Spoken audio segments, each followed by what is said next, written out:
A reported armed robbery at a Lafayette park leads to a police standoff this evening. Now, one suspect is in custody, and detectives are trying to put the pieces together. News 18's Brittany Tyner is live at Armstrong Park, where it all started. Brittany, what brought nearly an entire shift of officers to that area earlier tonight?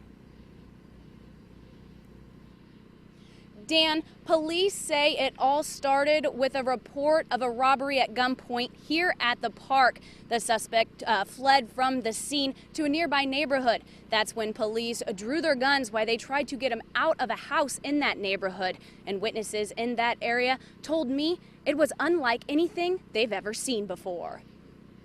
For something like this to happen is unusual. Joseph Amick says he sees Lafayette police officers drive through his neighborhood all the time.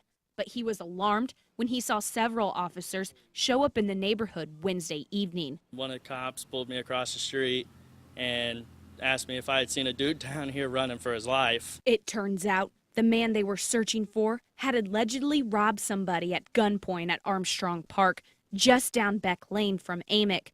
Sergeant Jeremy Rainey says the victim of the robbery drove a couple blocks away and reported the incident a little after 6 p.m. He says that's when police set up a perimeter around several blocks, ranging from Beck Lane to Teal Road. Through some investigation and background of like where they had met initially and things like that, we're able to track down to a particular house. That house was located on Cambridge Road. That's where police could be seen with their guns drawn. And they all had their bulletproof vests, so you could tell that they were ready for a fight if that's what it came to. Police began to bring other people out of the home. The suspect was the last to get out a little after 7 p.m., about an hour after the initial 911 call. He was handcuffed and escorted away to a squad car.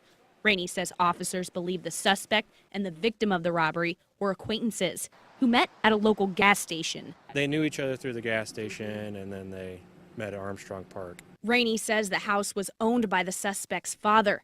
And Amick, as a witness, says it didn't take long. I would probably say about 5 minutes to 10 minutes, the guy finally came out.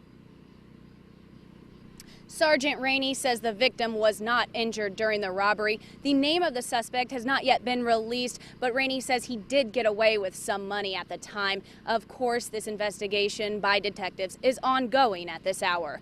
Reporting live in Lafayette, Brittany Tyner, News 18.